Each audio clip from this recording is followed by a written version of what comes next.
primeiro modelo, acho que o mais fácil de ser implementado, de acordo com características também de estrutura, de problemas de estrutura das escolas, o mais fácil é o modelo da sala de aula invertida. Alguns professores acreditam que a sala de aula invertida seja, por exemplo, deixar que o aluno dê a aula. Não, na verdade não é assim.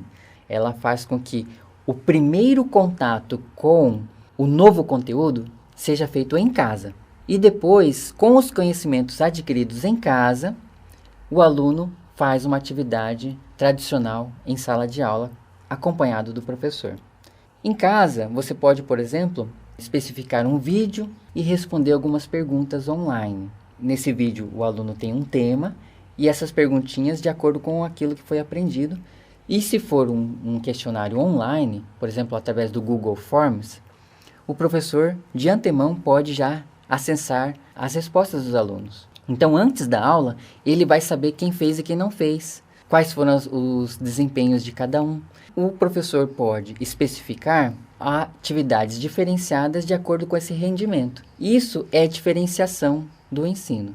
Eu percebi que o João tem dificuldade em fazer o MMC. Ele errou quase todas as perguntinhas de MMC. Então, aqui eu vou especificar um trabalhinho em que o João vai estar aprendendo melhor ao cálculo do MMC.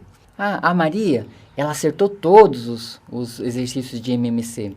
Então vamos já avançar o conhecimento dela e ela vai começar a aplicar isso no cálculo realmente de frações com denominadores diferentes. Vamos colocar a Maria nesse grupinho aqui. Isso é diferenciar a aprendizagem. Agora, quando o aluno estava lá na casa dele, tendo o controle de modo, ritmo, tempo, lugar, ele estava personalizando a aprendizagem. Então, isso é o modelo de sala de aula invertida. Primeiro, o contato do aluno com o conhecimento é feito em casa ou em qualquer outro lugar, mas fora da sala de aula. E quando ele chega na sala de aula, ele faz uma atividade referente àquilo que ele assistiu. Pode ser uma pesquisa online também, um jogo, pode ser uma simulação, um vídeo. Então, faça com que o aluno aprenda em casa primeiro. Existem muitas vantagens disso, né? Lógico, você salvou um pouquinho do tempo de explanação em sala de aula, você deixou de dar uma aula expositiva, onde você teria que ficar, por exemplo, competindo com a atenção do aluno. Essa é uma grande vantagem para qualquer professor, não ficar competindo com a atenção do aluno. Isso me lembra por que eu comecei a usar a tecnologia em sala de aula. Eu via que os meus alunos eles não conseguiam tirar o olhinho da telinha, do celular, do computador. Eu pensei comigo, por que eu não me coloco lá dentro, né? Aí eu comecei a gravar aulas e eu me coloquei na frente do aluno daí, porque eu estava tanto lá na frente da sala de aula quanto na telinha, olha só. O laboratório rotacional é parecido um pouquinho com o da sala de aula invertida, só que agora existem 2 grupos de alunos na minha sala de aula. Um grupo começa no laboratório, por exemplo, e o outro grupo está comigo na sala de aula. Depois de um certo intervalo de tempo, por exemplo, numa aula de 50 minutos, eu posso especificar uma rotação desses 2 grupos de 20 minutos. Então, durante 20 minutos, eu tenho um grupinho lá no laboratório jogando um joguinho lá de matemática, por exemplo, que eu especifiquei. E esse grupinho aqui, que está comigo, ele está aprendendo a respeito daquele mesmo tema, mas outro assunto. Depois disso, a gente troca esses 2 grupos. Isso é chamado laboratório rotacional. E eu acho que isso foi um grande passo também, porque agora o nosso laboratório da escola não precisa ser tão grande para caber 20, 30 alunos lá dentro. Ele pode caber metade da sala de aula. E você ministrar em sala de aula somente metade dos seus alunos é uma vantagem muito grande para você também. Você tem mais facilidade com turmas menores, pelo menos eu tenho mais facilidade com turmas menores do que a turma toda. Uma das dificuldades desse modelo é ter uma pessoa lá no laboratório para cuidar dos alunos. Então, se você tem um assistente, pessoal do Fundamental 1, geralmente tem uma professora assistente. Você pode colocar a professora assistente na sala do laboratório. Ou se você tem um técnico de informática que possa ser responsável pelos alunos lá. Ou muitas vezes, se o laboratório for perto da sua sala de aula, você pode transitar, dependendo da maturidade dos seus alunos, entre as 2 salas. O que eu faço isso também. Eu transito entre as duas salas porque eu dou aula no Fundamental 2, então eu não tenho um professor assistente nem um técnico de laboratório. Mas o laboratório fica pertinho da minha sala e eu transito por essas duas salas. Então nunca deu problema nenhum.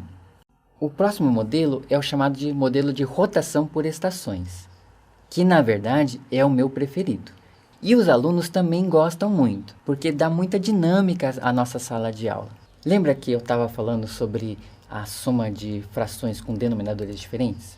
Eu posso especificar várias estações de aprendizagem para os nossos alunos, os chamados microambientes.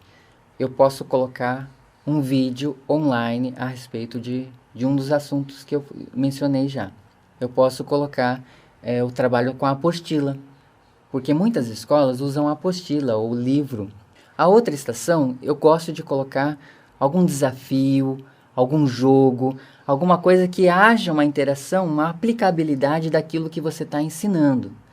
E uma das minhas estações preferidas também é que eu peço que o aluno faça um vídeo a respeito daquele assunto. Eu geralmente dou um tablet e daí eu consigo no final da aula pegar o tablet e avaliar, né, o desempenho dos alunos. E é muito legal, porque eles se divertem bastante dando uma de professor, de professora, né, pro restante do grupo. Então, a cada 20 minutos, 15, 20 minutos, eles rotacionam nessas estações. De modo que, ao final de 80 minutos, por exemplo, todos aprenderam toda a minha proposta daquela aula.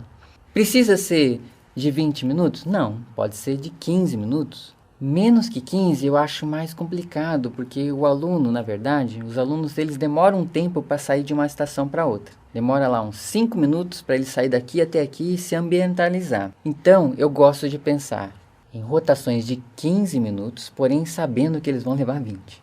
15 minutos eu já falo assim, deu tempo. E daí eles começam, professor, preciso mais tempinho. Daí eles começam a se mexer. Uma outra dica importante também na rotação por estações é que todos os alunos saibam exatamente o que fazer naquela estação.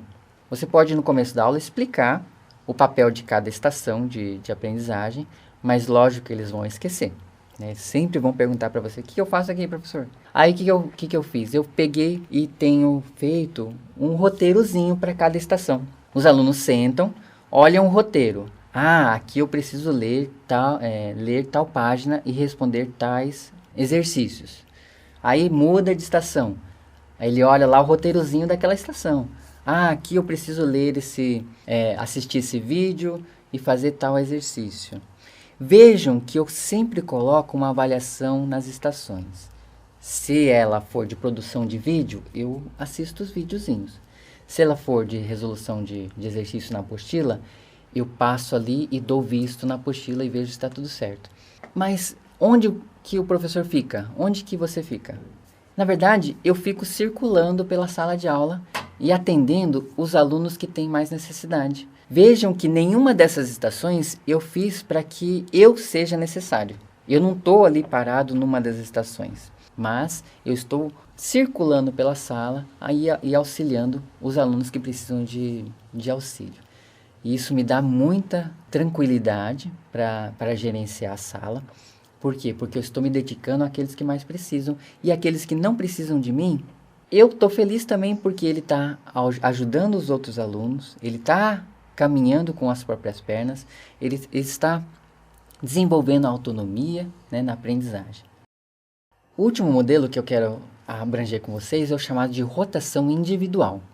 É importante que o professor tenha muito bem definido quais são os objetivos pedagógicos e as ações pedagógicas para os seus alunos. Então, muitas vezes existe um roteiro que o aluno deve seguir de acordo com as suas necessidades. Então, eu já sei, por exemplo, fazer o MMC, eu já acertei todos os exercícios.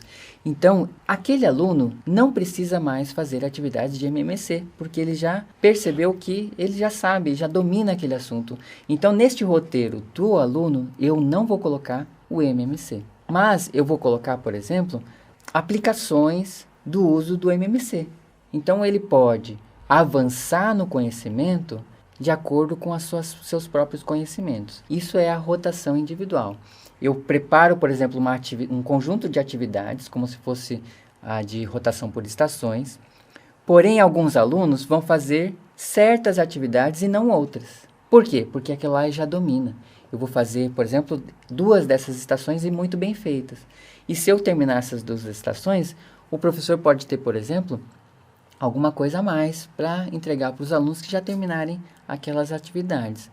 Então, a rotação individual, os alunos, eles realizam somente as atividades necessárias para o seu próprio desenvolvimento.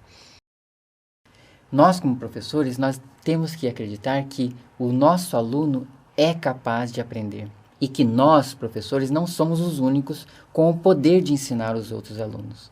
Existem muitas outras fontes de informação. Nós estamos aqui ensinando os nossos alunos a acessar as informações de modo eficaz para a sua aprendizagem, de modo responsável também, e também produzir informações. Muitas vezes, uma das coisas que a gente pode ensinar aos nossos alunos é produzir informações. Quando a gente ensina eles, por exemplo, a fazer um blog, a fazer um vídeo, a postar alguma coisa no YouTube, a gente está ensinando eles a responsabilidade por aquilo que eles produzem.